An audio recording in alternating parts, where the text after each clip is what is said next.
even as adults, I think a lot of times what I'm, again, just being challenged on and refined, and even can like see this in so many facets of my life growing up and today, is being dysregulated. And so a lot of times when we have these emotions that feel really big and they're not coming out like at all how we expected them to, or it's a surprise, I don't know why I'm crying, or, I'm really mad. What's got me feeling so frustrated? It's this idea of dysregulation, so again, it's just common language that I think we can all use, but also it gives me empathy for someone else. I don't know. I think it helps us offer a little bit more grace and extend that, like, oh, okay, so I do see this behavior that's atypical, but it comes from a need not being met. Like, can I help you with that? Do you just need a minute? Like, I'm seeing it so much in this kind of micro scale at the school level, but also realizing, like, wow, how does this look when I interact with other people this way? And when people, kind of share that with me. And yeah, it just, I don't know, I think it's really impactful.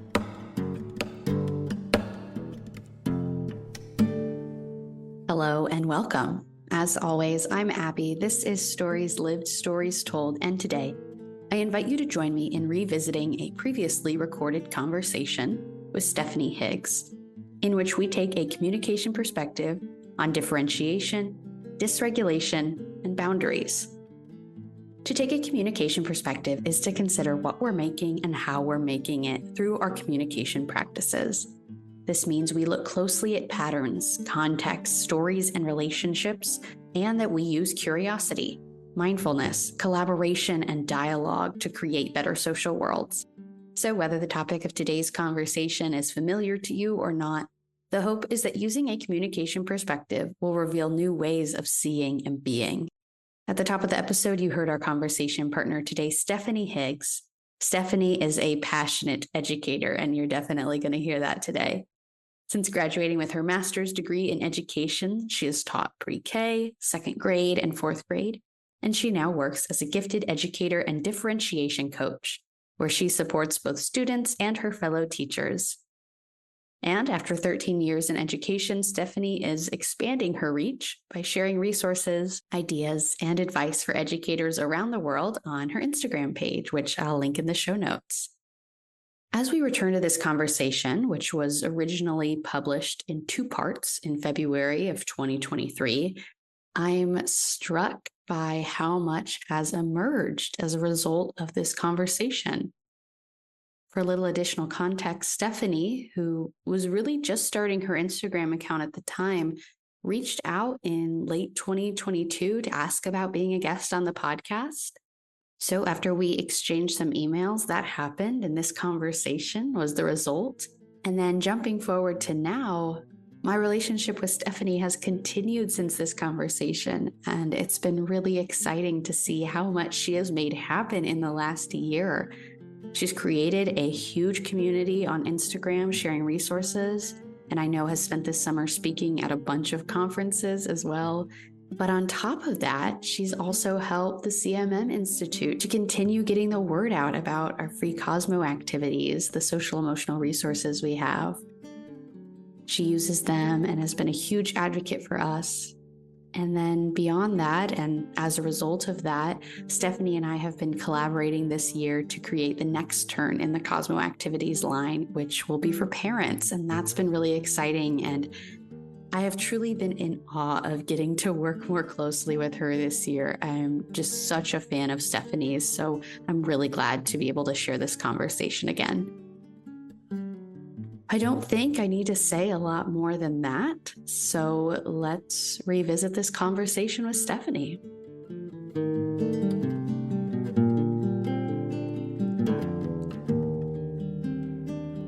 Hi, Stephanie. Thanks for being on the podcast today. Abbie, thank you so much for having me. I'm so excited to be here.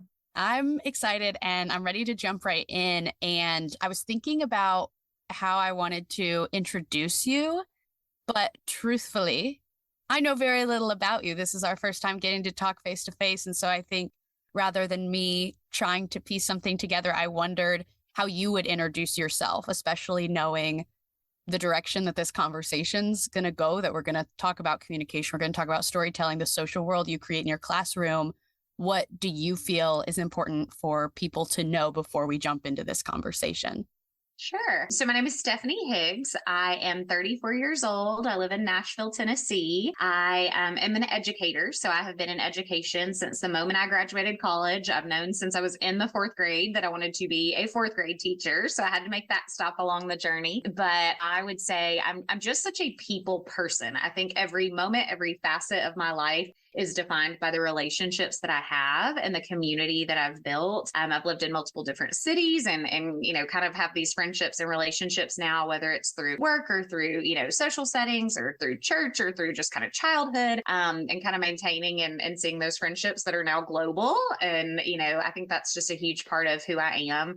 Is how energized I am by other people. Very much time alone, and I start to to wilt a little bit, and then I can be so exhausted and go into a setting with other people, and all of a sudden I'm back to life and just full of energy when moments before I was exhausted. So yeah, Enneagram 7. I joke that I'm an Enneagram 7 wing 7. I mean, just all people, all the time, high energy, quick thinker, lover of learning, lover of people. One of the fun things that I learned this through teaching and professional development, but it's kind of an activity called If You Really Knew Me, You Would Know. So it's a fun way to just get to know somebody. But I guess if you really knew me, you would know that I have been on a health and fitness journey for the last 6 months or so. So that started last August. I did 75 Hard, which is this really rigorous fitness challenge. I'm kind of coming off of that. I've joined a gym for the first time in my life. That has always been something I was so insecure about. If you really knew me, you would know that I some nights have 3 and 4 plans per night, and I'm really trying to slow that down. I think we all promised during COVID we would we would do better after, and here I am. And I guess one more, if you really knew me, you would know that I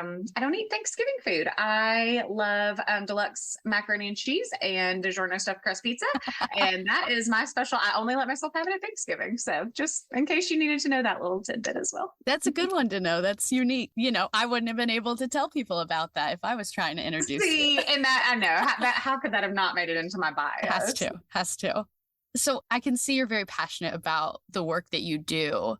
How much do you identify with your role of, gifted educator or whatever, you would call yourself? And maybe what are some other roles that are important to who you are?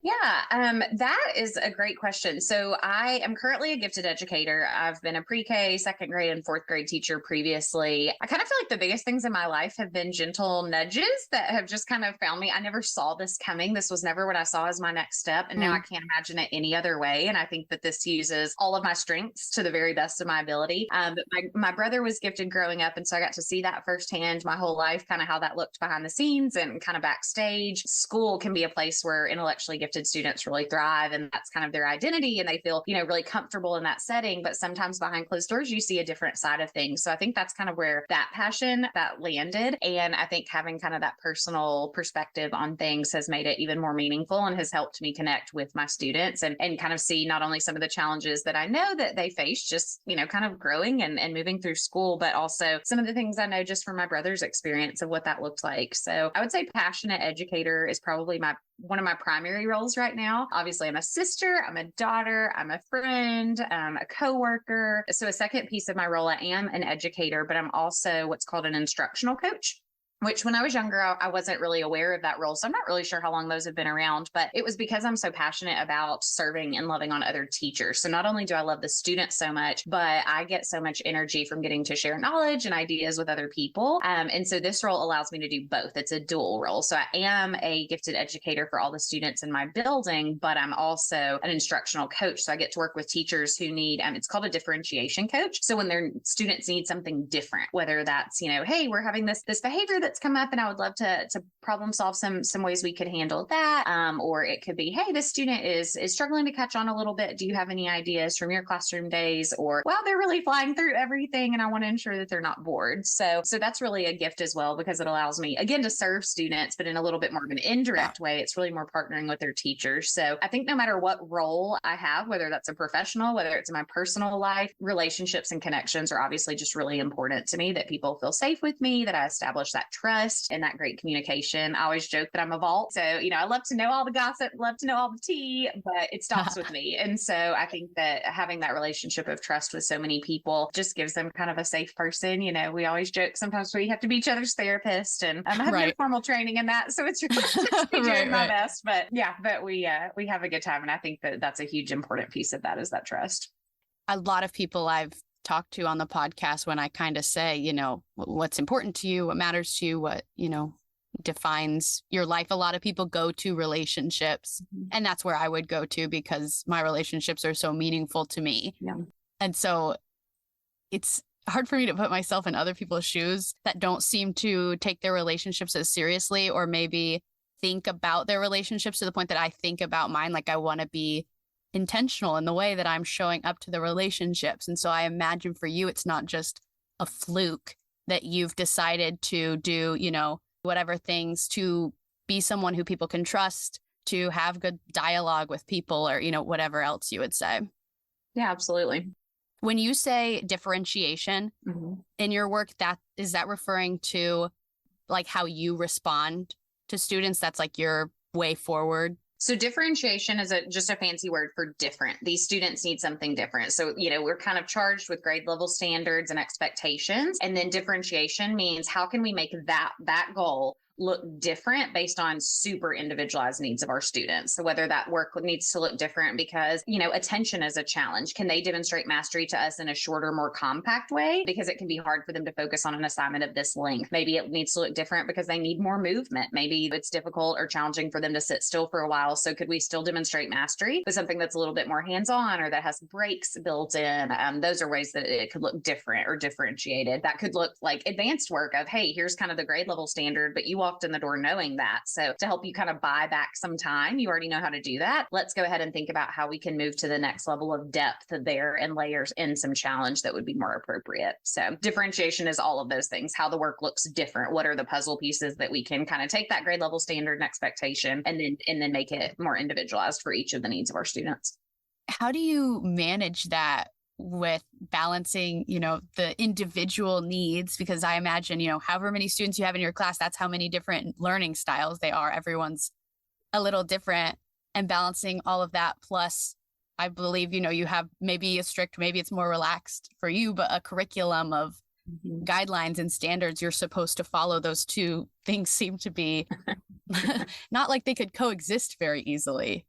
That's why I say that teachers are my superheroes. So I am no longer a classroom teacher. And by that, I mean, I don't have a full classroom bell to bell. So my day is broken up into segments of I'm instructing intellectually gifted students for 30 minutes at a time in different grade levels. Sometimes it's 20 minutes, 10 minutes, but, smaller chunks of time. And then interspersed throughout that day is also time for me to partner with those teachers, because you're right, that is so challenging. And they are experts sort of in that grade level content. But when we bring in the people, they've got the content, but when we meet the new students each year, once they get to know them, then they're able to say, hey, now that, I've gotten a little bit of time with these friends, I know that these couple of students are going to need something more advanced, or, they're in data is kind of what you were asking, kind of how do we do that? Data drives a lot of that. So we do things like pre-testing, where before they start a unit, they'll see kind of who knows what. So they know how much time to spend on the grade level curriculum, where we can kind of speed up a little bit. Oh, wow, most of my students already knew that. So we don't, it calls for a week here, but I've got this data that would suggest that my students really already have a firm mastery there. So we can go a little bit deeper. We can take it a little bit quicker. But yeah, so it is, teaching is, it is a challenging job when you think every student in the class has different needs. And everybody's child is their world, so you've got this class full of, so many people's most precious, kind of prized person. Yeah, no pressure there. Right, exactly. And so meeting those really individualized needs, it is great that I get to serve teachers and students in that way. Not every school is as fortunate to have a position like mine where we serve those dual roles. And so being able to serve and love the teachers and students that I do makes me feel very, very thankful that it's just an extra set of hands. It's an extra brain. It's an extra, just person to kind of share those ideas with and help get things in place for students. I imagine that would be a lot harder for individual teachers to do without the support of someone in a role like what you're in right now. Absolutely. I have special training for that. I Yeah. have a lot of experience. And again, I don't have a class bell to bell. So that gives me that flexibility. Hey, do you want to try this? Would it help if I came in and helped you so that there was an extra set of hands if we're going to all try something on the computer for the first time? Or, oh, would it help you if let me go grab those copies and let me run that for you real quick? You obviously can't leave your students alone. Like even just that second set of hands sometimes, much less when they want to see something. I think so many of us are visual learners. Like we can conceptually talk about it, but I really need to see it. I need to see it in action with my students. You can tell me how it worked with yours, but I need to see it with mine. So again, having those relationships where they feel safe with me partnering with them in the classroom, that's something that brings us a lot of joy. And we really learn from each other, that it never feels like a threat or anything like that. Sure. It's very much a partnership. And so I think again, it goes back to that trust in the relationships to be able to work so well as a partnership and a team. Do a lot of schools have a position like the one you're in, or is this pretty rare? It is pretty rare. It's I feel like it's kind of forward thinking and innovative to have that. But I think there's, just a national teaching shortage as it is right now. And then even this position is really specialized. So again, I feel so fortunate to be, and again, it kind of found me like this was never what I saw coming, and it uses every gift I have. And so I feel so fortunate that, again, kind of those gentle nudges I've responded to along the way. And it took every single one to be where I am now. And I can't imagine myself anywhere else. I feel like it uses every gift and talent that I have in education. And right before, the person that did this job in the school where I was last teaching is the one who recommended this job for me. And, I had just kind of been saying, I don't know what's next. I feel it coming. I feel all these passions burning inside me. I don't know what to do with them. I don't know how to refine and kind of direct them in one way. I have this interest and this passion, and how do we kind of cohesively put those together? And, you kind of put out that vibe and that energy of I'm looking, I don't know what that looks like, and I'm open and I'm receptive. And it found me. So I kind of tried to carry that same model into other parts of my life as well. It's cool to hear you talk about your story that way, because one of the components of this, what I would call a communication perspective, which is just a lot of ways to approach your life. It's like putting on a different pair of glasses. You put on your sunglasses, you see differently. You put on the right prescription, you see differently, whatever. That's kind of my metaphor that makes sense in my head. But part of this communication perspective. So when I put on my communication glasses, part of it that we talk about is this idea of emergence, which sounds, really fancy, but really is just letting things emerge in the world. Is that, yes, we're actively creating things, and we can't always know what's going to emerge out of what we put out there. And so it feels like that is part of what defines your journey to where you are right now. Yeah, I love that. Yeah, I love that word for it. Yeah. So tell me more about what led you to be where you are right now. So I think that it's one of those things when you kind of like track it backwards. I finally realized with this job, when it kind of fell into my lap, that I've actually never seen my next step in education coming. And then I kind of look back and I think, well, at what point? Like, is it just in my career? Is it, kind of life as a whole? But again, I think when you're on this end of things and you start to look backwards, you can sort of see how, well, if that hadn't happened, then this hadn't happened. And so it's sort of fun to take that time, whether it's New Year's and you're kind of looking back on the year, or, kind of monumental birthdays and things like that, where you look back. But yeah, I think even, having my cousin went to the college that I ended up attending, and I went and visited her. And as soon as I stepped on that campus, I knew that's where I was going to college. I didn't even look or apply anywhere else. And that was in Chattanooga. And so I just knew that's where I was going to be. And so, I think it's just, I don't know. It's interesting to just see kind of how these things line up, and how, those things find you sometimes. So I went to school in Chattanooga and wasn't even sure kind of when I got there. I was still thinking teaching, but also hadn't been in a classroom as anything other than a student,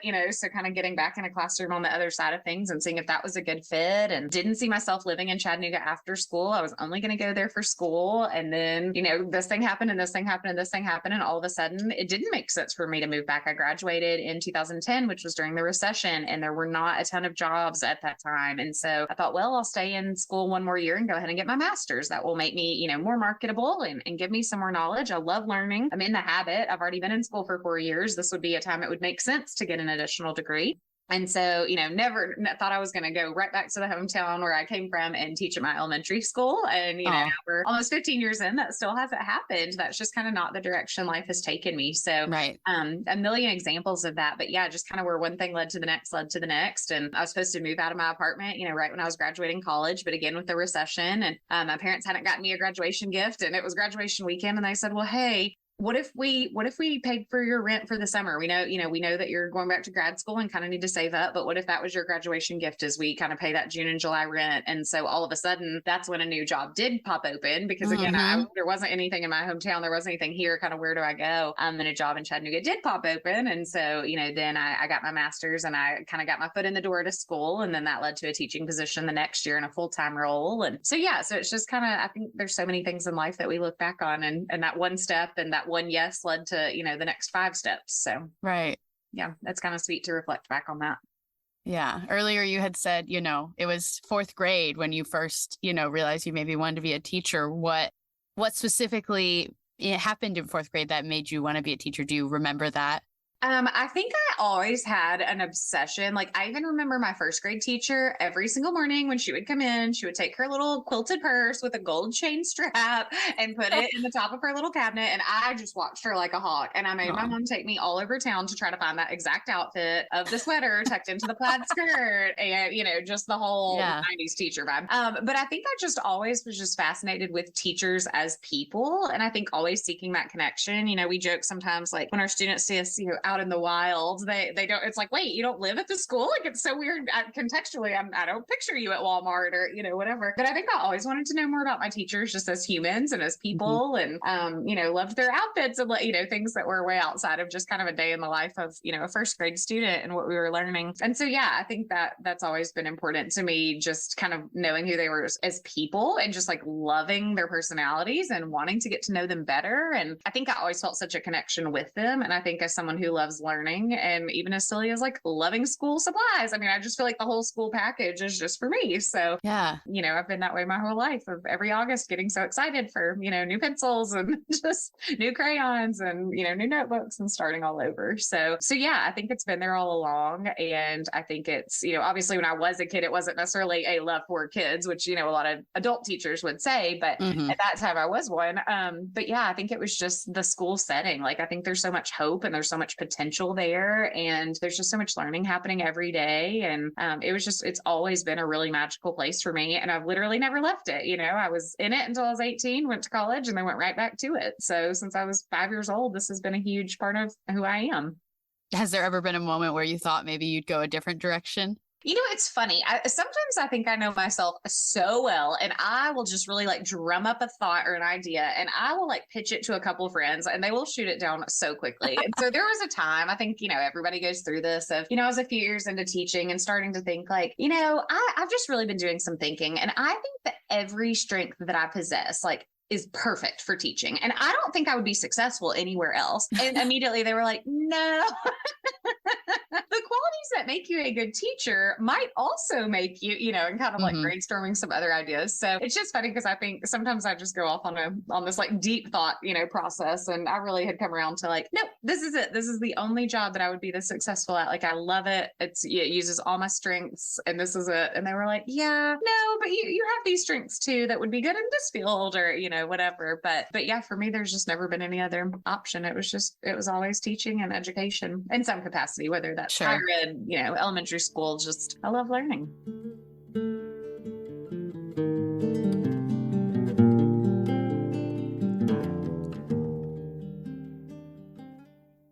I guess this is just kind of a slightly different way to ask the question I've already asked about, what's it like for you to reflect back and look at your path, but just asking you about what was your path, but in story version, because I'm curious about the stories that were told on like a personal level and on a society level about what we're capable of, about, so many different things. So I'm curious if you have in your mind memories of significant stories growing up, or even more recently in your life, that you feel like shaped your path into education.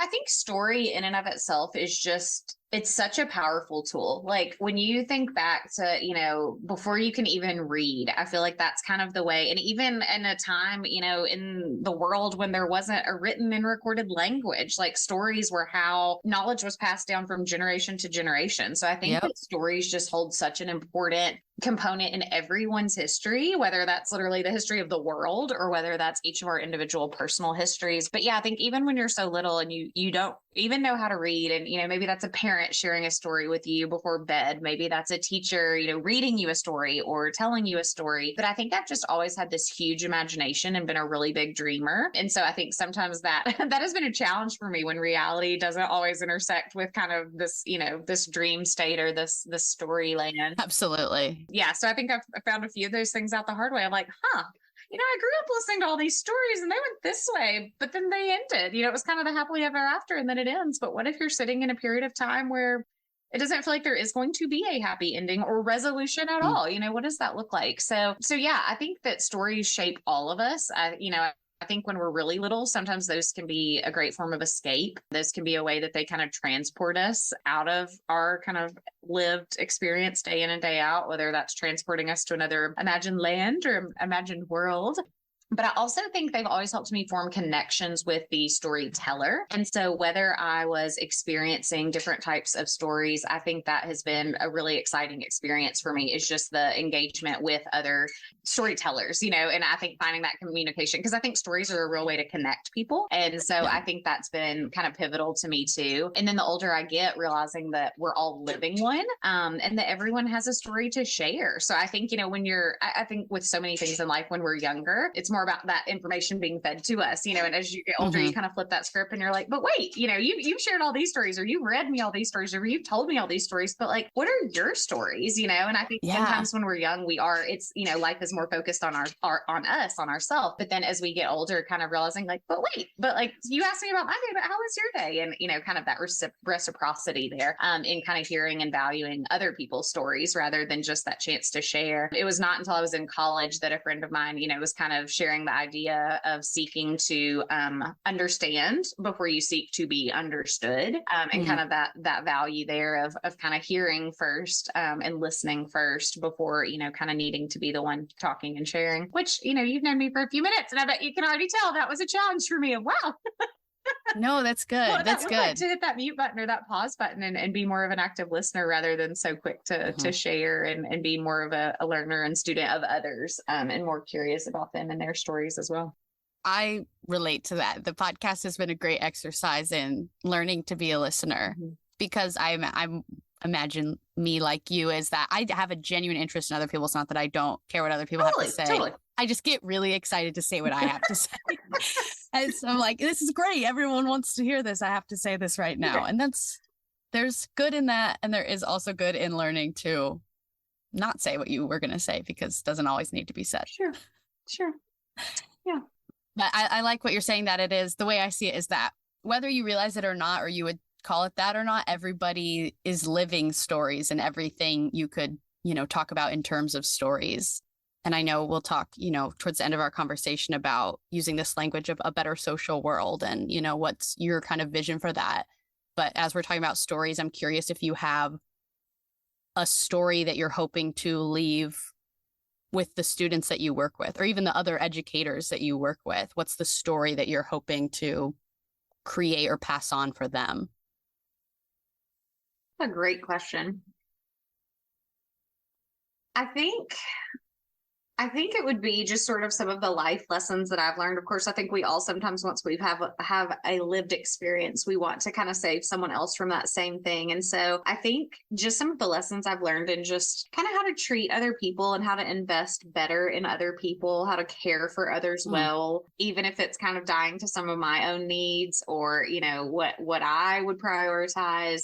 Listening and reading others better, I think, has been really important as well. And so even like I was just kind of mentioning, like even teaching my students kind of what reciprocal conversations look like at such a young age, hey, I've just asked you guys about your winter break. Okay, so let's think about the reciprocity there. So instead of me saying, okay, let's move right into the lesson, kind of what would be that natural next step? Oh, we can ask you about your break. What did you do? And for some kids that comes really naturally, but for a lot of them, it's just, we're kind of leading the charge, and they're kind of there for that. So I think teaching them that they kind of as kids are still storytellers and story makers, and they are living a story, and that they can kind of press pause, and that it can be more reciprocal than just this like teacher directed or adult directed universe that that they're part of for some of these early years in life. But yeah, I think I always just think about too, like, what is my I guess like legacy, or, if I move on, whether that's I move cities or I, Hmm. move jobs, or what is that, what will people look back and say? How will I be remembered? In a year or in 5 years, if I, have moved on, and thinking back in life previously, like what would people that worked with me 5 years ago say? And it's funny, I do joke, I have to go back to the teachers that I taught with when I was fresh out of college and 22 and thought I knew every little single thing there was to know. And going back to them and saying, wow, like you guys were really gracious with me because you knew how much I cared. You knew the passion that I had and how much I loved it. But like, I also Yeah.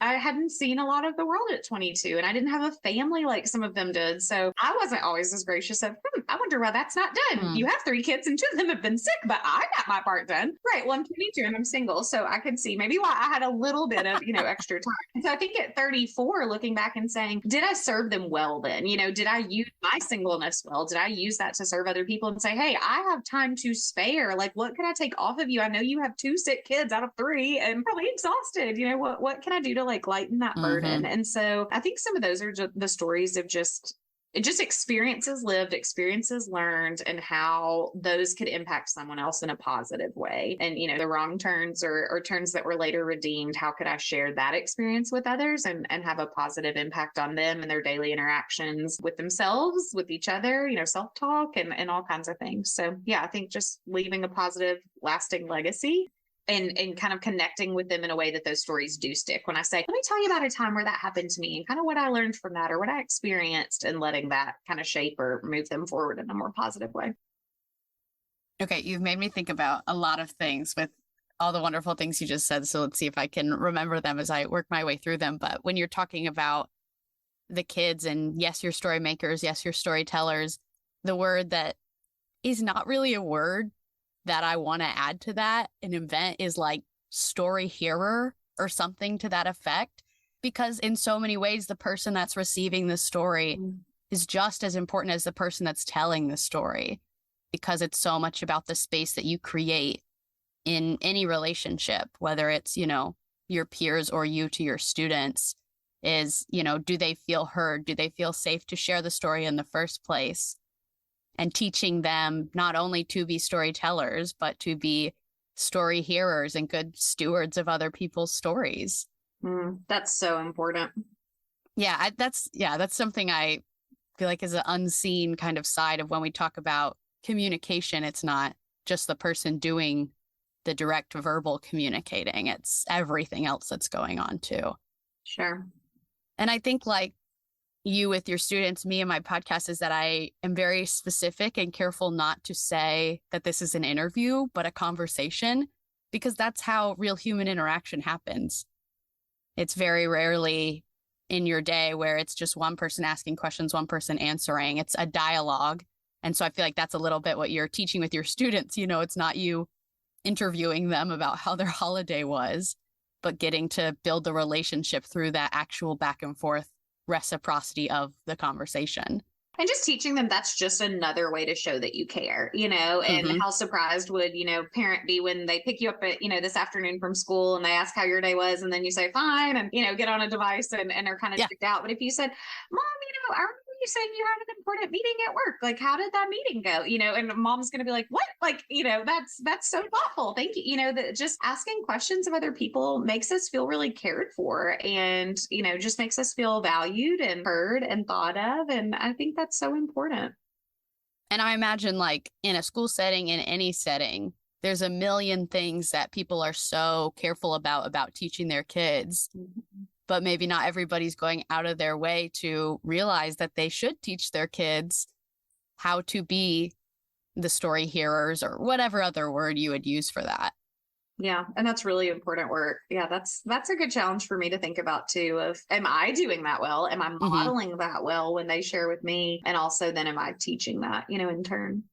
I have people in my life that do that really well, that are really, really good story hearers to me and to other people I know. And I appreciate that space so much. And so I want to put myself in the shoes to say, well, I know what it means to me when someone listens to me in that way. How can I flip that around and offer that back to other people? Yeah, that's great. And it makes me think too, something I've learned later in life is I have this rule that if I say it behind your back, I need to say it to your face. And I Mm-hmm. say that jokingly, but I actually mean compliments because I, and Not no, where I thought you were going. yeah, and that's not ever where anyone thinks I'm going. But how often do we say these kind things about our friends and it never makes its way back to them? And so that has become a real rule of mine of, we just stood here and had this 5-minute conversation about our technology guy and how if we didn't have him, I mean, what would we do? And he saves the day. And if I have the meeting in 10 minutes and I tell him how urgent it is, he gets here and he makes magic happen. And he just works so hard for us. And well, we just had that 5-minute conversation, but does that benefit him at all? Like, no, we think he's so wonderful, but does he know that? And so, the next time I saw him saying, hey, we were having this whole conversation and I just wanted you to know, like, you deeply and profoundly impact the work that we do every day. And so as you were saying that, I was thinking of a friend who's a really good story hearer. And she's one of those that loves and encourages others so well and real gently and from behind the scenes. And so how does that benefit her? If I'm sitting here thinking of her, I need to be really intentional to say, hey, I was having this conversation about people who are great at this. And this is such a strength of yours. And so I just wanted you to know that. Like, I just wanted you to know that I thought of you when I was thinking of this wonderful quality that we were talking about, that it's lucky if we know somebody like that who's a good hearer. Absolutely. So yeah, that's kind of been a goal of mine too, is just to really be mindful of my affirmations and to just never withhold kindness. Like if I've thought it and I've said it to someone else, being sure that that makes its way back to that person. Yeah, I think that's great, especially for those like quieter or less visible qualities that when you really look at them, you see how important they are and how much you appreciate them. But to say, hey, I see you doing this. I notice it. It matters that you're doing that for me and for other people. And yeah. Yeah, absolutely. The other thing I wanted to go back to a little bit of what you were saying moments ago about being able to pass on your wisdom and sharing your stories of your own experiences. And I imagine that the stories that we share of times that we learned things are maybe not the stories where we looked the best or got it right. We have to learn. And so like emergence, like I've already talked about, another quality is mystery and kind of leaving room for mystery. Mm-hmm. And so I'm curious if, off the top of your head, there's anything that you're still trying to learn or find peace in the not knowing. What's the mystery in your life right now? What's something like you're unsure of, maybe is another way to put it.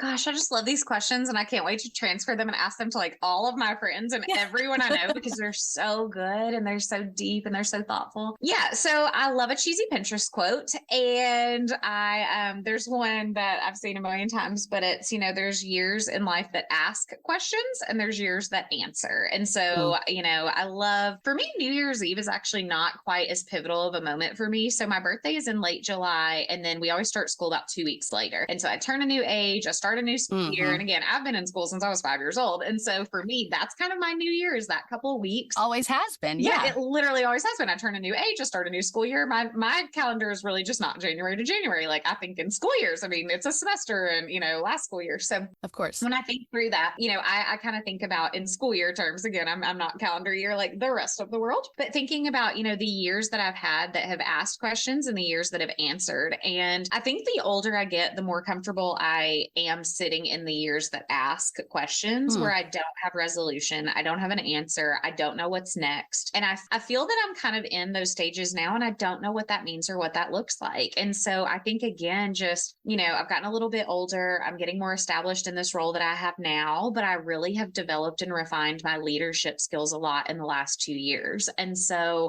having conversations with people that I really value is something that I do when I have these years that are asking questions of, what do you see? What do you think? These are the things I'm starting to kind of wonder about. And so I think just kind of wondering right now what to do with that leadership energy and where to put that and where to serve others. Does that look like, I've gotten involved this year in, I volunteer on the executive board for our gifted statewide committee. And so I'm kind of having a chance to serve teachers more globally. I'm the secretary, so I create like a monthly newsletter.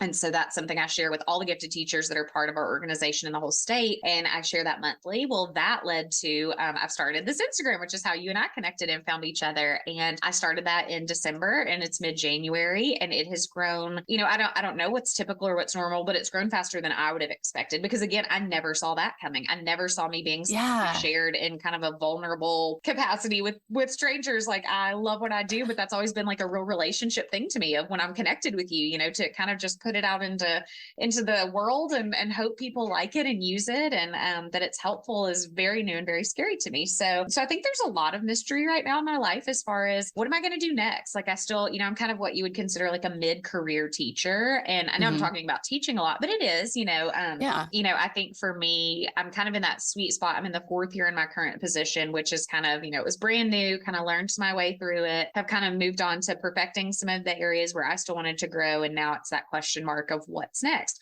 Do I stay here and do I dig in? Or does that start to look like I really need to find ways to continue to grow myself and challenge myself in leadership? Well, if that's not going to be in my job, where are places in my personal life where I could dig in and provide additional leadership, where I could volunteer my time, where I could serve in the community? And so, so I think those are some of the questions that are in my head right now, but it is very hard for me to make changes, and it is hard for me to not know what's next. This is also an interesting kind of fork in the road too, because I've never been this happy in my current job. When I was saying earlier, before this job kind of found me, I was really restless and I was really ready for next steps. And I was almost speaking it into existence of, it's going to happen. It needs to happen. I don't know what it is. And now I'm saying, I quite possibly think this is the best job I will ever have in my entire life in education. I want to hold it so tightly. And so, but at the same time, feeling kind of that charge and that pull and that leadership of what could those next steps be. And so I think just kind of deciding where to put that energy and that leadership and that service, whether that's in my current position, whether that's exploring a different way to lead and serve. Maximum impact is always kind of a huge goal for me. And so maximum impact on student success, like specifically. And so every time I make these moves, I become more global and more universal. And so it was, I'm a classroom teacher. So I am with these kids all day, every day. We spend so much time together, more than I spend with my family, and probably them too during the school year. And so moving from impacting those kids directly to a position like the one I have now, where I'm more global and I'm working with not only all of the students kind of throughout the building, but all of the teachers throughout the building. Well, now I've moved into this social media world where I'm sharing ideas with teachers all across the world. And so it kind of breaks down where your followers are from. Australia actually is my second largest area behind the United States. And so thinking, oh my goodness, like this is an impact across the globe. And so I think becoming more comfortable with the mystery and the question mark that we literally never know, and we can never predict what's coming next. My mom has some health challenges. And so I have spent a lot of time the last few years navigating that. She has Parkinson's, and that was part of why I relocated to Middle Tennessee. And I think when she was first diagnosed, it was so new to me. We didn't know anyone who had Parkinson's. It was just brand new. And I think in my head, so naively at the time, I thought, well, I guess at some point everyone is going to experience some kind of challenge or struggle. And okay, we know what hers is, and, we're going to move forward, and well, it's shaking. And so that's going to make some things really challenging. But, when I think of all these different challenges that could come our way, I guess this feels more manageable. And that was very naive of me. Parkinson's affects literally every single part of you every single day. And so it is so much bigger and deeper and wider and more painful than just shaking. And so that's the tip of the iceberg. And so for me, thinking, I don't know what that looks like. And I'm scared to ask that question. I'm scared to know. And so I think sometimes that's why we, can and should embrace that mystery, is sometimes we don't need to know. So, I don't think we have the capacity or are built, to know so much so soon. I think it comes in these bite-sized pieces that are a little bit more manageable. So I think just kind of embracing the certainty and appreciating the time that I have here, that she's as healthy as she is today. We don't know what that looks like, and so, but she's here and she's, she's trying, and things already look so different than they did just a few years ago, but not letting myself go too far down that road and just saying, you know what, but she's here right now.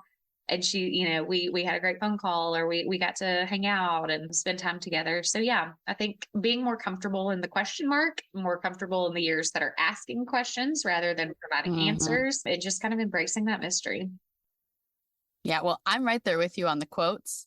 I love a good quote when I have such a reaction when I see words that describe an experience that I maybe didn't have those words for it before. Yep. And so it's a real aha, a revelation. It feels really powerful to me to have the right language to talk about things. Like how I always talk about me studying communication in my undergrad is that it's not like I was really being told about something new.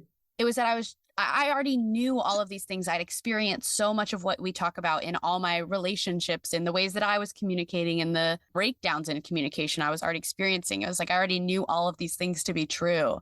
I just didn't have the language to understand that, yeah, that happens to everybody. And this is exactly how people relate to each other. And here's the path that a lot of relationships take to develop. So that's why that looks like that. And so I find it really helpful.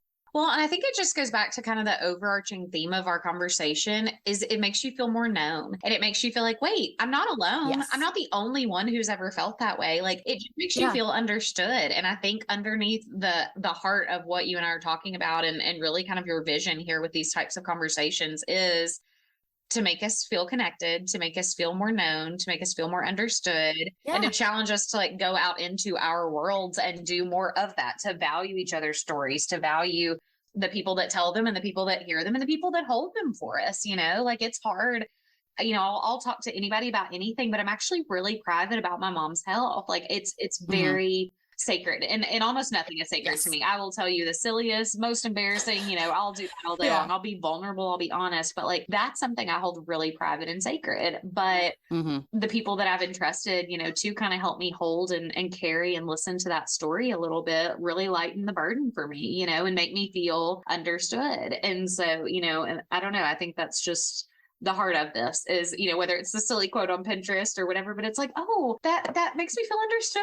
That's what I'm trying to like grasp those words. And they said it so beautifully, and I'm not the only one. And, you know, so. You get it, Stephanie. You get it. I know, Abbie. I'm like, how did we not know each other sooner? Oh my gosh. I know.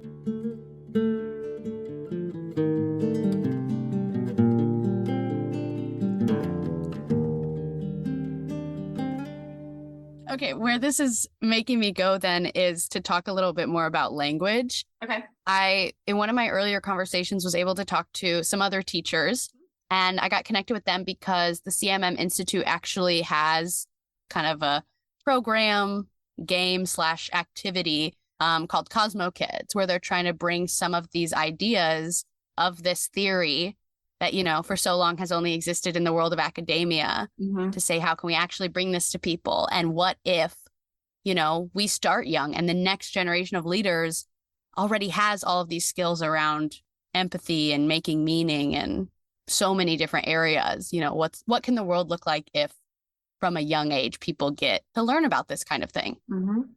Anyway, what they would talk about in our conversation was how important it was for them to have shared language in the classroom or common language to be able to create like shared meaning. And so I wonder how you see that in your classroom, if that's something you think about creating for your students or how you see it happen.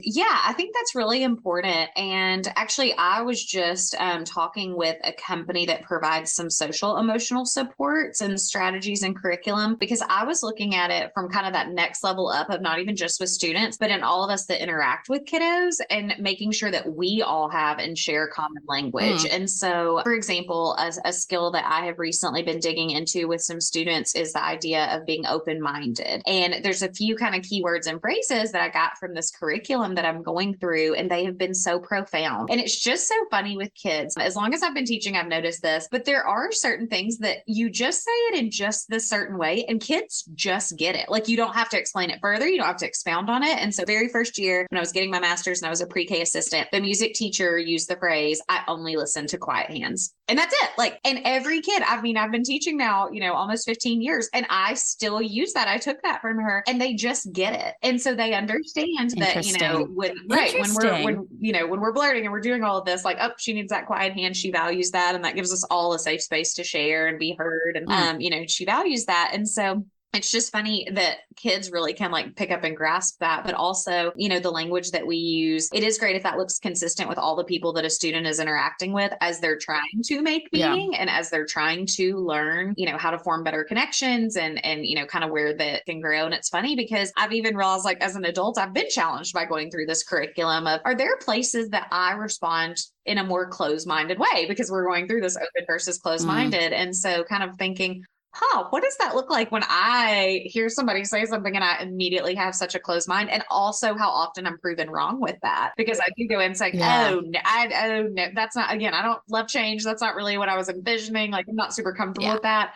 Oh, wait, but, and like now going back and saying, I've told you over and over how many times I've never seen my next step coming. And if I go in with, no, that wasn't really on the card. Like that's not where I thought we were headed. Kind of what does that look like to have a more open-minded approach? And so I think that consistency of language is really important because I think sometimes we can all, even as adults, we can catch on to these like bite-sized words or phrases. Like you and I were saying, we love a quote, but like those stick with me because of the way that they are worded and they get rid of a lot of the extra and the fluff. And it's like just this little bite-sized phrase that I can remember and that it can stick with me. And times where I'm feeling anxious or stressed or, whatever. And I can go back to these quotes, even if I'm not sitting there reading it. And I think it's the same when we have this common language to speak with our kids, whether we're kind of self-regulating, like even as adults, I think a lot of times what I'm, again, just being challenged on and refined and even can like see this in so many facets of my life growing up and today is, being dysregulated. And so a lot of times when we have these emotions that feel really big and they're not coming out like at all how we expected them to, or it's a surprise. I don't know why I'm crying or, I'm really mad. What's got me feeling so frustrated? It's this idea of dysregulation, so again, it's just common language that I think we can all use, but also it gives me empathy for someone else when I can say, are you feeling dysregulated right now? Yeah. And they're like, I'm so tired, but that I feel like that feels less attacking than saying like, because of course, if your mom's like, are you tired? And you're like, no, I'm not having this reaction because I'm just tired. I'm really not. Oh, the next morning I had a good night's sleep and all of a sudden I can process and deal with this appropriately. But that's a moment where you're like, I don't actually want to be seen right now. Yes, exactly. Don't see me. Don't see me. Right. No, don't. And don't know me that well. Because it's not that I'm tired. This really does matter as much as I think it does in this moment. Not actually justified and appropriate. But I think that common language with all of us, whether it is like I'm seeing it so much in this kind of micro scale at the school level, but also realizing like, wow, how does this look when I interact with other people this way? And when people, kind of share that with me. And it just, I don't know. I think it's really impactful to have kind of those words and those phrases that we can latch on to that don't feel so personal, like it just, it doesn't feel personal to say like, are you dysregulated? Yes. And here's why. It's that I'm tired. It's that I'm starving and I'm hangry or, all of these different things.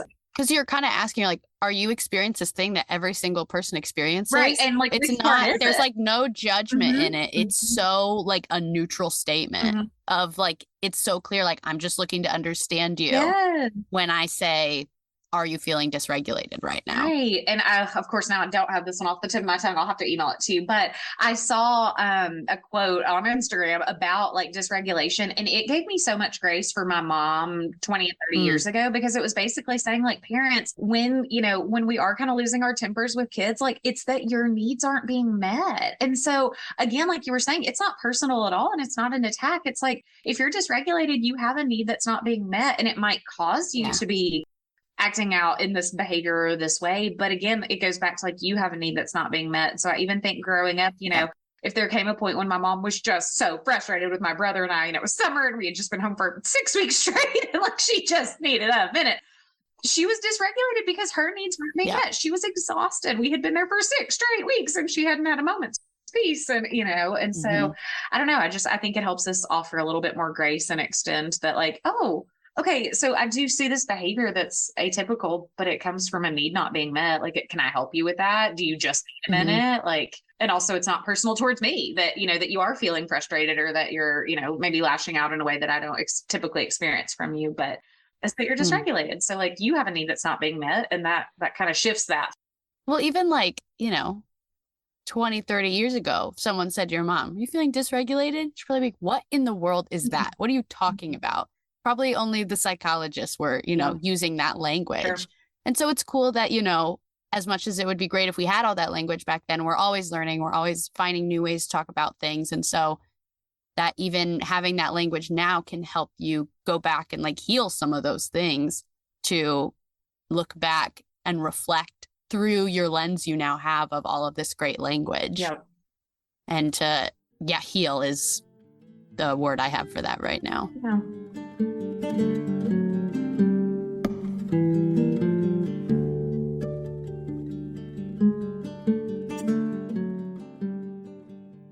But one of the biggest reasons I was so excited to get to talk to you is because I am always talking about social worlds on this podcast. And I feel like that can be a kind of like abstract thing to try to understand or reframe like how you view your life in terms of social worlds, of your family's a social world. And then, you have a social world at work, and then your friends and your nation, we're a million different social worlds we exist in. But I feel like you can kind of help guide us through thinking more practically about what a social world can look like and how we can influence it, because you're kind of like a little case study, like an example for us of, let's talk about your classroom. I know you don't have, students, you said like every day, but looking back at when you did have a classroom, or what you do when you do have students now, looking at that as a social world and saying, or getting to hear from you, how do you go about creating the social world that the students need and that works for you too? Because like you were saying earlier, you kind of have to do that for sure every year that you're getting new students. And probably I would go as far to say as every day. Mm-hmm. Absolutely. Gosh, I have so many ideas on this one. Okay, so this is super important to me because I think the longer that I've been teaching, the more I've let go of the reins a little bit, because I think when I first started teaching, academics and instruction was so important that in my head, it was almost like, I love you so much that I actually don't have time to listen to the story about the dog because I have got to teach you this stuff. And because I love you so much, I want to teach you every single thing I possibly can in this amount of time. And so I don't have time for that story about the dog, but I really need you to know, the standard that I'm trying to teach. And again, that's because I love you so much. And I really want to make sure you know this. And so that was kind of my first, few years in education. That was really kind of my priority. So then I moved, and the school where I taught, relationships were like number one. And so that it's like, well, of course, that's how I feel in my personal life. Like I value them so much, but at school, that hasn't been maybe my top priority because I have so much to teach you. And that's how I'm showing you that I love you, is I'm teaching you so much. And so that kind of flipped it on its head for me a little bit to think about. We actually looked at some research. I wish I could quote who it was from, but this was several years ago. But the idea that students actually need to know 10 things about your students before you try to teach them. Like they need to have enough of a connection with you that like it's not they walk in day one and you start teaching. And so I have never forgotten that. And I thought, like at any given time, could I tell you 10 things about these students? And I would be challenged by that. When a parent would come in and say, oh, I'm sure they told you, we have this major thing going on. And I would have this kind of smile of, now that you mention it, they were trying, but I was dealing with this other, 3 things in the classroom, and I did not get that my full attention. And that is so huge to your family. And looking back, I should have stopped everything. I should have paused, or I should have said, I can't at this very moment, but please come back to me at this time, or I'll come find you. Let's be sure we check in about that. And so I think that truly that rule of you need to know 10 things before you teach them. Like you need that connection first and foremost before anything else, realizing that is going to drive that every student does need something different, which we were talking about kind of on the academic end earlier, but it's also important in the social sense. Like some of your students are introverted and some of them are extroverted. And I've had conversations with parents before of, we're just really wanting them to find their people. And sometimes that is a very justified concern, and we'll puzzle through that together. But we've also had students that I would say, what, do you think that your child is energized by being with other people, or more by being alone? And every time they'd say, oh, for sure, being alone, like that they totally recharge by themselves. And I would say, okay, so let's think about the school day and how taxing that would be for a child of this very small age. And you're telling me they re-energize and they recharge by being alone, and they are in the most social setting, every minute of the day. And so at recess, if they're kind of taking a lap and kind of doing their own thing, is this problematic, and is this cause for concern? Do we need to step in? Do we need to provide some supports? Sometimes the answer is absolutely yes. They don't have the skills. They're not equipped with, hey, how do I join a game? Or I tried and they wouldn't let me. Like, what do I do now? How do I navigate that? The playground was very traumatic for me. I understand that is, because it's a whole social world in and of itself. And so, yep. So sometimes it's that, but for some of these kids, that's their time to recharge. Like have pushed all day long and interacted and answered the questions and done the partner work that they really didn't want to do. And, they've gotten through all these pieces, but at some point they do need that moment to kind of recharge to get through the next portion of our really social school day. So I think knowing your kids and knowing kind of how they recharge. Same thing. A lot of times I'll give choice with partner or individual work, because as an adult, I think we used to always say, well, they're going to have to at some point. We all have to collaborate with other people. We all have to work for somebody. Everybody's got a boss, and there are these pieces, but there are also like so many jobs that are remote where you really can kind of plug in and do your thing. So again, it's not that you never are going to have to work with somebody, and I would be ill-equipping them if I didn't ever, expose them to working with, mixed ability groups or peers of different kind of backgrounds and things like that. But at the same time, some of us are more productive and kind of think better kind of on a more solo track, where I am obviously very extroverted. I'm a huge external processor. If you make me work kind of we sit our desk in these rows and columns and I can't move and I can't talk, that's not going to be my best work, because I am such a verbal external processor. So I think really just knowing your kids, I think coming out of COVID, social emotional supports are more important than ever. I think we missed a lot. I know every state, kind of responded differently. We were closed for the fourth quarter of a school year, which is a hugely significant, period of time. And then when we did come back, there were so many restrictions in place. And so, our desks were really far apart and we were behind masks and, just things like reading facial expressions. And we lost some of that in some really pivotal years. So providing the appropriate social emotional supports now to kind of backtrack and make sure that these kids are still connecting, as strongly as they would want to, and especially kind of making up for some of that time. I think it's also really important to model myself, but also be really open to like feedback and learning. So I always kind of talk about the 3 C's, like based on any experience or conversation I have, the 3 C's, like was what I thought, was it confirmed? Was it challenged, or was it changed? I got that from a curriculum called Nonfiction Notice and Note. But basically, when you're reading nonfiction text, like, does that kind of go with what I already knew? Is that challenging, or is it changing my thinking? But you can apply that to any area of life. So I think being like more responsive myself to like feedback, to learning, to growing, to improving, and kind of modeling that for others. Like, what does that look like when someone tells me like, hey, this is an area where you could improve, or hey, have you ever thought about, trying it this way?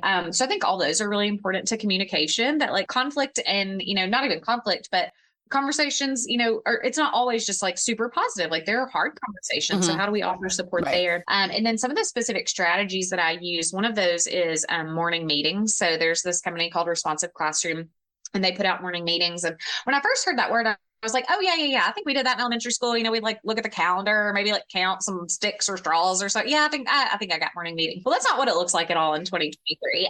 So Responsive Classroom has some great resources there, but basically morning meeting has 4 parts, and it's all just really systematic and really thoughtful. But the first one is a greeting. So every student gets greeted every day. And how small does that sound? Like, of course, but how often are, you're kind of back at your desk, kind of getting some things ready for the day, and they're walking right in, and like, no one says hi. No one says, I'm glad you're here. And, again, even as an adult, when we kind of flip that script, because everything we do in this micro level, like this is all stuff that we experience as adults. How welcome and included do I feel when I walk into a social space and no one acknowledges that, and no one looks at me and no one makes me feel welcome? How uncomfortable and out of place do I feel? So making sure that every student gets greeted every day, but you do it in really fun ways. So there's all sorts of different ones. So there's like a 1-minute greeting. So like we'll set a timer for a minute. You're going to go greet like as quickly as you can. Their favorite is one called shoe salad. So everyone puts a shoe in the middle and we make a shoe salad, and then you draw out a shoe, and that's the student that you go and greet. So it's very targeted for kids, like these fun ways, kind of gamify it a little bit.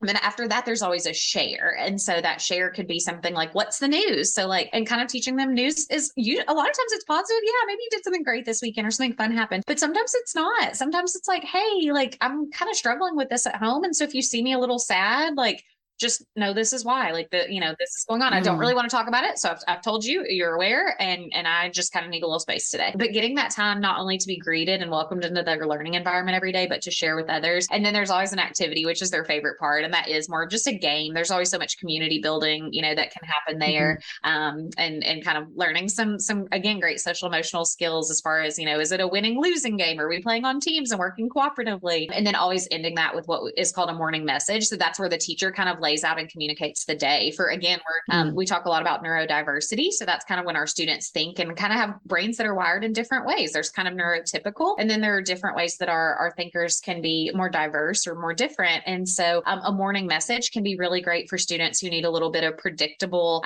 schedule. If there's a schedule change, let's go ahead and kind of identify that first thing this morning. Hey, we're going to have to flip, lunch and recess today. And, we had a field trip, so our afternoon's going to be a little off and, things like that. So those 4 parts of a morning meeting are transformative. And that is such a special and magical way to start the school day. And again, it's really systematic, but it changes everything. And that prioritizes that time. So the parent's not coming to you and saying, I'm sure they told you about this. And you say, oh no, I think they tried. And another student was crying and this was happening. And I didn't follow back up with that. This is really carving out that special time. And it's something everyone, teacher included, looks forward to.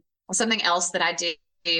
So when I moved to Nashville, I was in my late 20s, and when you're in college, it's so easy to meet people and connect. It is not so easy when you kind of move to that next stage of life. And so I would often find myself in situations of like, gosh, I really love that person. I think we would really be friends. How do we move to that next level? Like I see them at this certain event once a week or once a month or whatever, or I run into them every so often. And every time I do, I love them so much.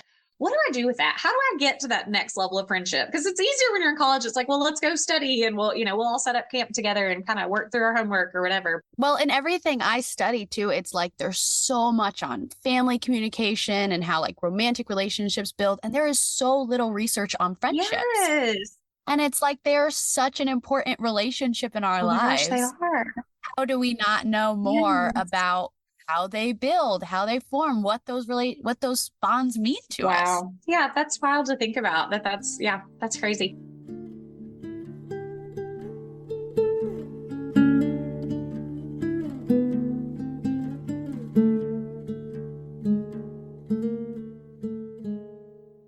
I started this in my personal life and then it split over into my professional life. But when I moved to Nashville, it's like, okay, how am I going to, connect and build more than the, hey, how you doing? Good to see you. And I was just really seeking deeper connection. Something about me at that time was that I found it challenging to go deep with people that I didn't know super, super well. And not that everyone has to. Some people I think kind of sit a little bit lighter and others kind of tend to gravitate towards things that are a little bit heavier. And I would find myself somewhere in the middle. Like I kind of go either way. But it was hard for me to move to depth because with someone new, if you're like sitting and grabbing coffee, which I think is such a popular way, like, hey, we don't know each other. Well, let's grab coffee. But you are making like such intense eye contact the entire time. And it does tend to like get real deep, like really quick. And for me, I never know my out. I once bonded over a teacher best friend, but like we never know our out. We never know when it's like time to wrap it up. And so walking became, I was doing this kind of health and fitness challenge. I was turning 30 a few months later, and I really wanted to hit 30 like the best shape of my life, like physically and mentally and emotionally. And I also realized that for me, like social connection was so much like going out to eat, spending lots of money, kind of all the, all of a sudden I've hung out with 5 friends this week, but I've eaten out 5 meals, and that's like hard to come back from, And so walking became this way of like, hey, that's still helping me achieve my fitness goals. It's free. You don't have to make that direct, intense eye contact the whole time. So I find myself naturally going deeper because we're walking, we're boosting these endorphins. Like I'm feeling so happy. Oh, I don't mind sharing that hard thing. It doesn't feel as hard when I'm like walking and moving and not like staring into your soul. And then also like it's free and healthy. So like, this is great, And so what I started doing was just asking people like, would you want to go on a walk? The other benefit, it has like a specified start and end. So again, instead of coffee, I'm like, we don't know each other that well. It's 45 minutes, 3 hours. Like where are we in there? But it's like, hey, you do your little loop and then, it's okay. That was great. We'll do that again sometime. And so what I found was no one said no. Like no one was like, no, I don't. No, thanks. I'm not going to go on a walk with you. I mean, everyone was like, well, yeah, sure. Like that's quick. That's easy. But yeah, so, like it's fresh air. It's easy. It's low. Yep. And so, of course, being a teacher, I can't just leave a walk.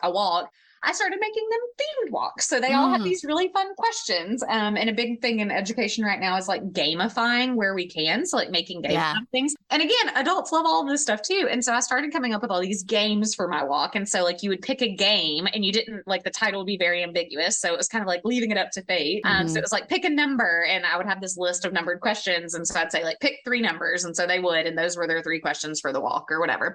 Cool. Yeah. And so, it was something like that. But then I also would do like name name that tune, and lines and songs that stuck out to me, I would like pull that, and that would be the question. So, like there's one, like, I love country music. I'm Nashville.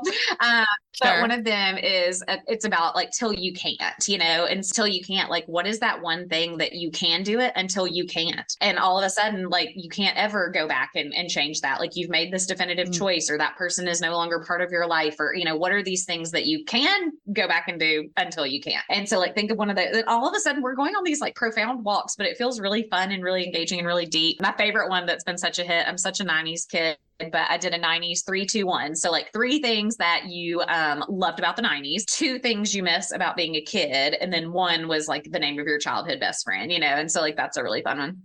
So all these fun different walking ideas. Well, again, I decided that would be such a good way to connect with my students during recess. And so I had like a calendar, and so it was super optional. But if you want to sign up and you want to connect with me and you want some time with me, we can sign up for just like 10 minutes of your recess. Like, I'll just come grab you and we can go on like a little loop around the playground and chat. And it can be either or, like either I can bring a fun question or game that we can chat about, or if you got something you just like are, wanting to share with me, that's a perfect time for it. And that calendar stayed full. I mean, and it's so funny because I still to this day, like, I have a kid I didn't even know, her family, like her grandparents or whatever, have a house in New York on some body of water, and they go there every summer for the entire summer, and all the cousins come there. And like, I still think about that every summer of like how magical that her whole childhood, like all the cousins and all the family gets together at grandma and grandpa's house, and like they all like live and work out of it and play, and it's on water. And you got to hear about it. Right. And like, I still think about that all these years later, like, what a cool experience. That's going to impact her forever, that will be like her summers of childhood. And, so it just things like that, just ways that they feel really connected. And then I was also this kind of last one that's coming to mind, but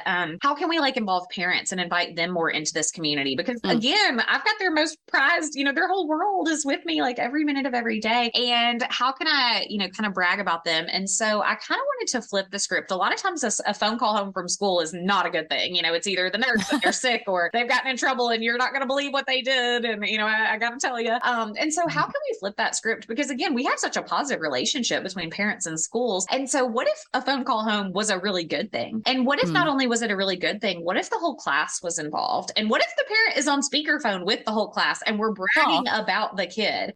So I called them sunshine phone calls. And so the kids helped me write like a little script. It was real quick. And I'd put the kid on speakerphone and the whole class would be on speakerphone. And we'd share this little, this is a sunshine phone call from Miss Higgs class. And I'd say the name of the student. They were a wonderful worker. And then I would just brag and say, hey, we're calling, we call it that. We hope it'll brighten your day. That's why we call it a sunshine phone call. But, they've been doing this and this and this. And you don't get to know that as a parent. I wanted you to hear just what an amazing job they're doing, and then the class would say, we hope this brightens your day or whatever. And so it was really quick. Like, I'm talking less than 3 minutes, but sometimes these are the things that matter the most. Lo and behold, if that is not still to this day, the thing I hear about the most from parents and students that I used to have, if I run into them, if I see them, do you remember that sunshine phone call? Like, the parents still bring it up. The kids still bring it up. I still get messages and emails about it. So, so that's such a tiny bite-sized amount of time, but how impactful and how much does that make us feel, not only as a community within ourselves, but inviting parents and family into that community. And, like I said, kind of flipping that script on a phone call home, that it's a really positive experience. So I think that just goes back to what we talked about earlier, just celebrating successes. If I brag to the kid and say, hey, you did this great thing. Well, that may or may not, kind of get all the way home by the end of a school day, but how powerful is it to bring and invite the parents in who are going to be so proud to hear that their kid has done something, special and remarkable. So I think those are just a few of the ways that I really try to cultivate that culture of community and prioritize relationships here at school.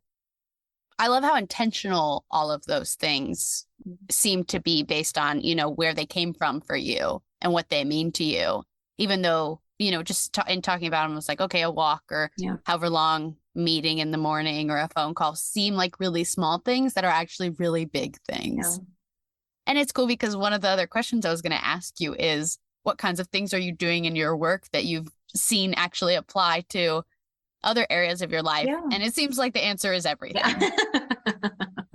Absolutely. Yeah, there's just so much transfer. I mean, they're just tiny humans. And so, I think, again, I'm constantly being refined and learning to be more gracious, because I can always flip that script of, wow, they forgot this. And that does feel a little frustrating in the moment, because I did try to remind them and I communicated it ahead of time, and they really need that to be successful today. But also, has there been a day this year that I left my laptop at home? And that's, kind of essential to every minute of my school day. Yeah. Right. Yeah. And so, like, did anybody give me a really hard time? And was my principal really like passive aggressive? No, she was so gracious of, hey, here's 3 ideas. Like, we could do this. We could try this. What about this? We worked it out so easily. And I appreciated that grace. I'm hard enough on myself and I have really high expectations. So I think just no matter what the situation is, we can always say, but on the other side, like, what does this look like as an adult? How did an adult handle me when I was forgetful and I forgot something important? Did they kind of feel frustrated and grouchy about that? Or did they offer me some grace, problem solve, and move on? And never thought about it again, but it was really impactful for me that it was handled with such grace. And so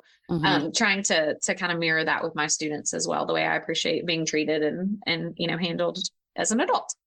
Yeah. I think the big idea is what changes in our world when we look at communication instead of through it, as if it's this kind of abstract thing that doesn't really matter, when it does. Yeah. Because what was communicated to you about, okay, you forgot your laptop, or, whatever the example is, it could be communicated with grace or with a million other things. And that's going to change that interaction so much. Yeah.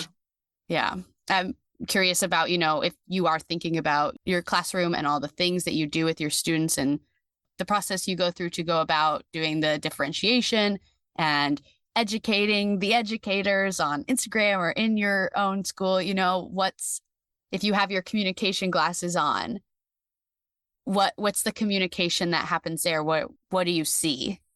I think the thing that I'm still working on the most is, which is funny because I've talked for such a long time, but over communicating, because I think sometimes there's, assumptions are made of, oh yeah, I think they'll remember that, or, oh, what, but like, I think that we all are just like fielding so many inputs all day long from, our email and our texts and our social media and the kids and the family and the, all of these things, that like over communicating, especially in my field, is really helpful. And then a phrase that I feel like has caught on the last year or two, but like, clarity is kindness. And so as clear as you can possibly be is kind. And for me, that's great if things are positive. But what about when I'm having to share something that is a little bit more challenging, of like, hey, this is how I'm feeling about this, or, in the dating world of, they talk about like ghosting and things like that. Like, clarity is kindness. And so I'm challenging myself, to be more clear, whether that is in, dating and relationships, whether that is in a professional setting, whether that's in a personal setting, but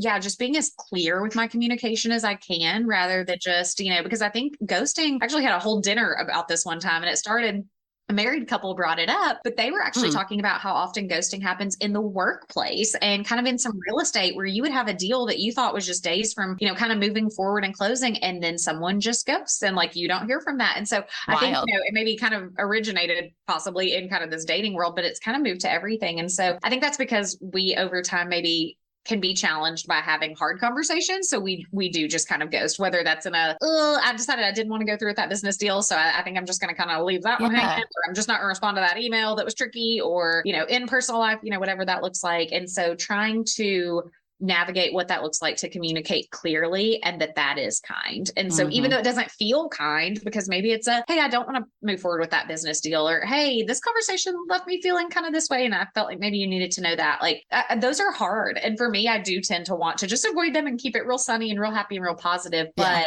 that feels easier to do.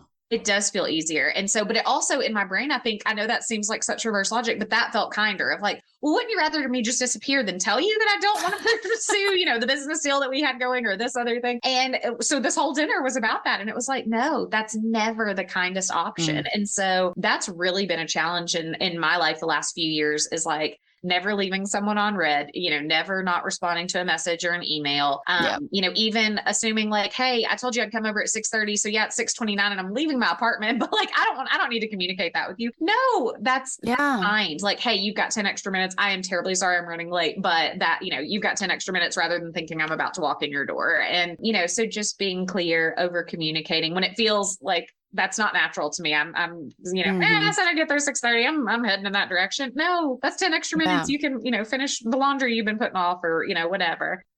Yeah, it sounds like the clarity is kind. And then also I would say like respectful of other people, especially like other people's time, if you're using that example. Yeah. And I think that's so important. Yeah.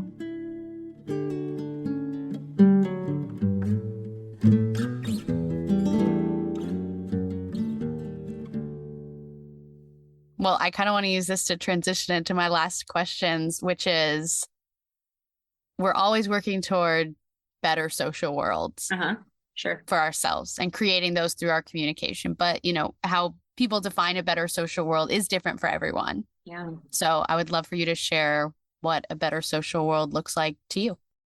I think the first thought, and this is probably a common response, but I think technology and kind of, phone down, face up a little bit more. I didn't even know my friend who's all about beauty. Like apparently we're getting this thing called like tech neck. And it's because we literally spend so long like bent over looking at our phone that there is like a wrinkle that people have that is actually very clearly defined. Like after she said that, I went home and looked in the mirror. I was like, do I have tech neck? Like, what is that? But like face up, phone down, like just that I'm more engaged. I have this funny, this is so silly. I've done it for years, but one time my friend was at dinner and I kept being like, could you like put your phone away? Like I'm not going to pay $25 for the meal to watch you on your phone. And she responded and said, I'm not on my phone, as she's like on her phone and texting. And so I made up the silliest little song in the moment. And I was like, no phones at dinner, no phones at dinner, no phones at dinner. And so now she sings that with her whole family. And it's, but it's like, if we're paying to go out and have this experience and we're eating a nice meal, like I didn't like kind of carve out this time for you to watch you play on your phone or watch you respond to 10 text messages. And so I think that's like when, again, that song is so silly, but just, like no phones at dinner. Like there's times that we carve out to just be present and to be engaged. And we're looking at everyone else's highlight reel anyway, rather than living our own sometimes. And, I think that's just really important. I think, and it's funny, I think this kind of brings it full circle, but at the beginning I was kind of alluding to, I think during COVID, we all made ourselves a lot of promises. I think during the quarantine, especially, it was like, wow, when my life went from 200 miles an hour to 0, almost overnight. It felt like it happened so quickly when we went into full quarantine mode. I think we all made ourselves a lot of promises about how things would look different and what lessons we would take from this slowdown and from this recharge and this reset. And, wow, I'm having time to exercise every day for the first time in a long time. And I feel so good. I've got to keep that. Like that has to be a priority. Or, just these different things that we did of, silly things like we would make time, and creative ways to connect with people. If we couldn't do that face to face, what were these other ways that we could stay connected? The drive-by parades were invented and like all these great things. But I don't know, maybe it is just me, but it feels like I made myself a lot of promises and then the world picked right back up slowly. Like it went, 200 to 0, but then it went 0 to 1 to 2 to 3. And so it happened so slowly. I don't think I've even been fully cognizant of how I'm right back where I was, if not 10 times more so, trying to like make up for the lost time, And so I think if it had gone 0 back to 200, I would have said, whoa, like I can't even handle this much input anymore. Like I've been, working at, this new capacity, but because it happened so slowly, I think I didn't even notice that I found myself going back to so many old rhythms and habits. So I think for me, that also a better social world looks like setting healthy boundaries so that I, whether, I don't know, the idea of kind of like saying your best yes and saying no a little bit more often, because I think, again, I'm kind of 200 to 0 and maybe now I'm at 250, 300 miles per hour. I can't give everybody the best. And so whether that's, when I am with somebody, I am so tired that like I can't fully engage in that conversation because I've said yes to everything and I'm so depleted, whether that's I'm saying yes to you, but I've got these other things going on my phone. So I'm checking this text and, I got to send this quick work thing. I'm sorry. I got to do it. Like, so I think just establishing healthier boundaries of like, what time do I check work email outside of work? What does that look like? And when do I say, no, I'm engaging with friends and, with family, and this is personal, that's professional. And this is a clear, healthy boundary there. I think has a spillover effect. Like that makes me better everywhere. When I set healthier boundaries, I'm a better person in my personal life, and that makes me a better person in my professional life. So yeah, I think some of that, those are just a few of the kind of better social worlds is kind of prioritizing where technology fits into that. It's the biggest blessing and the biggest curse. Like I think it's completely changed everything in the best possible ways, but it has brought new challenges.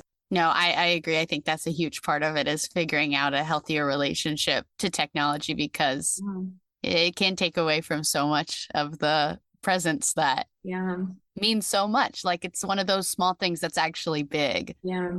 Of if you are getting on your phone to scroll for 1 minute while I'm telling a story, it seems like a small thing, but it's actually a big thing, especially over a lifetime of a relationship. Yeah. That you're going to miss out on all those little moments of connection, which are the big moments. I know you're a fellow Pinterest quote loving girl, but like one that really has stuck with me is stop glorifying busy. And I think that feels like such a challenge to me of like, why do I find meaning in that? Does that make me feel cool? Does it make me feel valuable? Like, why do I think busy is like a positive? And like, at what point I am a busy person. Like I am most energized when I'm with people and kind of out and about in the world. But where is that line between like me flourishing and thriving and just glorifying like busy for busy's sake? And, you know, like, again, that's not my best yes when I'm just saying yes to everything. And, you know, I go home from school and I have 4 back-to-back events at night. I'm like haggard at all of them. I'm late to all of them. I'm halfway, you know, like I'm kind of distracted, kind of late, and also thinking about where I need to get next and my mental mapping, how I can make up this time, you know, but yeah, I found myself really like convicted by that. I'm like, I do really glorify busy. And I think this fast-paced world that we live in, that technology like adds so much to how much quicker we can do everything. It is easy to glorify busy and for like at what cost and at what point am I like actually moving forward and being really productive and putting more out into the world versus what point am I so depleted I've exhausted all resource. I'm not giving anybody or anything my best. So yeah, stop glorifying busy. Yeah, that's what I'm like. Rest does not come naturally to me. And it's because there's this layer of busy, and then there's maybe even deeper layer of like our whole culture around productivity and being like, that's your value right there. What are you contributing? And how dare you take a moment for yourself to rest because you're not producing anything. Right. When in reality, the resting, the saying no, the taking time to yourself is so important to be able to give your best yes. Yes, 100%. Yeah. 100%. I feel like you're talking about me when you're talking. Like, is she talking about her or is she talking about me? Might as well be. Okay, so my last question is using some of the language around the podcast that I've been using is to talk about our whole life in terms of turns. And you could say that in like a very small context in terms of a conversation that we just had. It was turns back and forth. I said one thing, so you responded this way, so I responded that way, and it's all turns. And then on a larger scale, you could see your life as a turn in this direction. And so because of that, then you turn this direction. Yeah. So that's just a little context for why I use this language. But I'm wondering what we could come up with as a next turn for people listening to this podcast of like, where do we go from here? Having been a part of this conversation. Well, again, I think that segue is perfect. So I think the idea of kind of stop glorifying busy for me, that's kind of like maybe the direction that I would say. And I guess maybe like action steps, how do I go about that would be like slowing down. You mentioned the word intentionality earlier. And while I have these like key pieces that are really intentional, I'm sharing those examples of intentionality. But on the other hand, you know, I'm just giving you that example of I have 4 things in a row and I'm late to all of them because the first one got off track. So that's going to put me off because I was way overbooked and overprogrammed. And so I think less of that, like less overprogramming, being more intentional, not just in like these bite-sized chunks of, this one piece of what I do is really intentional or really caring and loving others well. But then does that like offset or compensate the fact that I just blew through 4 events? I was late to all of them. I was halfway engaged. I was, not my full self, kind of scattered. What does that look like? So I think that's kind of, I would say, the stop glorifying being so busy, slow down, be more intentional with where I am when I'm there, less over programming, and kind of like I was saying that, that best yes, like where can I put my best yes so that that's where I'm going to invest. That's where I'm going to be more intentional. And I think that is easier said than done. Like this is, if we were to check in a month and you said, hey, how's that going? Like, I don't know. I think this for me is going to be something I will have to be really intentional about probably for my whole life. Like, just like you were just saying, like, I don't think I'm programmed to rest well and to rest really easily anymore. And I Mhm. think the older I get, I feel like the faster life is just moving, moving, moving. And I find more things to get involved in. I've met more people. So those are more people that I want to like reconnect with. Hey, it's been a couple months. We need to check in. Like, you know, and that it's a good snowball effect. Like there's all these wonderful, Mhm. big, huge, full, glorious things in my life, but I'm not giving my best to any of them when I try to do all of Yeah. them. So being more intentional and thoughtful. And then when I do connect with them and I do make time for this event, really being present instead of, gosh, I don't even feel like they got the best version of me. Like Yeah. that Yeah. wasn't it. So We can work towards better social worlds without running ourselves into the ground trying to do it. yes. Yeah. And because better doesn't mean fuller. Like I don't think it has to Mm. be better social world Busier. means that Yeah. I'm super social all the time. It means Mhm. that if I'm very intentional when I plan it and when I have that time and I'm thoughtful in that and I'm present in that, that to me has a lot more effect than kind of dazzling in and out of all these places and not being able to give them very much. I think that's a great thing to end on for our conversation. Yay. I have enjoyed this so much. Your questions have inspired me to go back, think about some Oh, questions for my future walks and different ways that I kind of work on intentionality with my people. that means a lot. That's a big compliment to me. So I appreciate that. Yeah, well, thank you so much for just inviting me to join and share. And I think, again, that leaves me feeling really valued and heard and Mm, had opportunities to share pieces of my story and just feel like being good. so invested. And so I'm just really grateful for the opportunity. I liked being the story hearer today. It's good. Well, shocking, but I love being the story sharer. It was Yeah, no really problems hard there. for me to dig so deep and talk for such a long time, but I found the words. So.